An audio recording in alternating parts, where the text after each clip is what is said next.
massive congratulations on your pinned and directed episodes. Episodes 4 and 5 are my favorite, so don't tell the others. Yes, write that down. This series has always been so good at capturing life's everyday problems with aplomb, whether it's facing a situation where one is humiliating themselves in court, perhaps, having issues respecting money or failing as a parent sometimes and being okay with it because we're human. What would you say is one of the biggest takeaways that the creative sitting next to you, so Megan of Ashly and Ashly of Megan, has explored in this series or displayed in directing that you personally found the most profound and applicable to your life in some capacity? Wow. Oh, wow. Great question. That's a great question. So Ashly's all over the show in like every capacity. She started as a writer and she put herself up for Rachel. Like, I would like to audition for this character, which we had kind of talked about, but I was always so blown away by your confidence to do that, because the thing is that you have to understand, if she didn't get the part, she was gonna keep being in the writer's room writing for another actor. So like the fearlessness of that, I think was something that we really like communicated into Rachel, only to keep it funny. We just made Rachel really dumb and like very confident in her skills that she shouldn't be, whereas Ashly is the opposite. She has like lots of reasons to be confident because she can do a lot.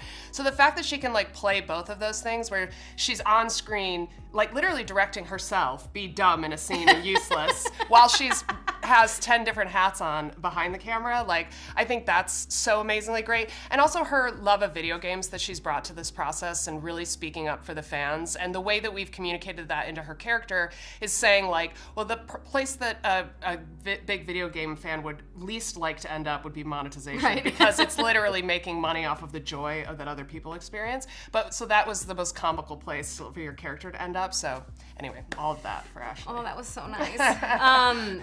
When you asked that question, I immediately thought of the 4th episode, and which Megan directed and co-wrote with Humphrey Carr, who is also her husband. It's very cute. And I feel like that process, because I was also in the room breaking that story with Humphrey and Megan's one of the smartest people I've ever met. It's really incredible. Like, watching her break a murder mystery was such a cool experience, because her mind works that way. Like, her mind is just incredibly good at collecting data, processing it, thinking of different ways to combine ideas, and she's incredibly funny. So it was just such a treat to like be in a room with it was just the three of us trying to figure out how to make that a satisfying mystery.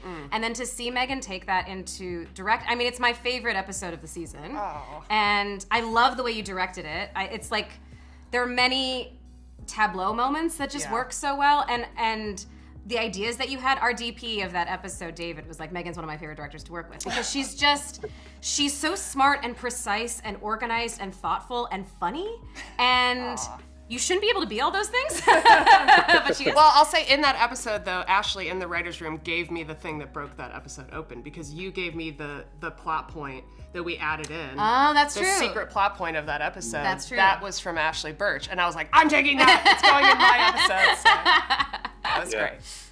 Yeah, I know they're about to pull me out of here, but I have to ask about pulling off that single take shot in Cresswell Manor, Megan. Like, it just, the camera seamlessly enters and exits at just the right moments with each character, which helps maintain the episode's mystery. How did you go about mapping all that out to set up and lead to one of the most memorable moments in the show's history at the end? Ooh, wow. Ooh. I love that. So don't cut him off because he's asked a question that's complimentary to me.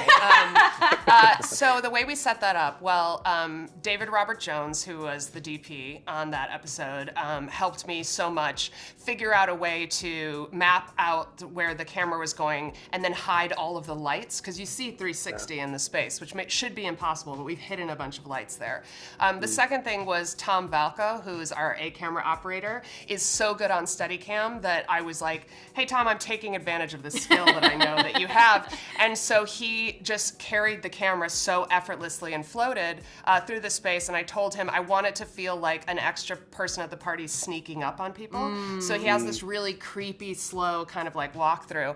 And then the third part of that was we have actors that are so talented and learn their lines so well that they were up for doing a oneer, which we could only really do like, I think we did 5 takes. That was it. That was all we had time for because it took so long to set up. And I was like, guys, we have to nail this in 5 takes or else I don't have this scene. So I think we got it on like take 3. I think we did, yeah. Yeah, it was really amazing. Yeah. So yeah, they're just up for it. Like they're so fun. And so, but thank you. I'm so glad you enjoyed it. We tried to really style it out for that episode. Yeah. We were all really excited too to like support this episode and support Megan, and also like doing a oneer is, I mean, I've never done a oneer before. It was like a bucket list thing. Yeah. But it is you're like sweating. You're like, I can't screw this up. Like, You're the beginning. I know. I was like, oh, that's true. That's less stressful than like later on.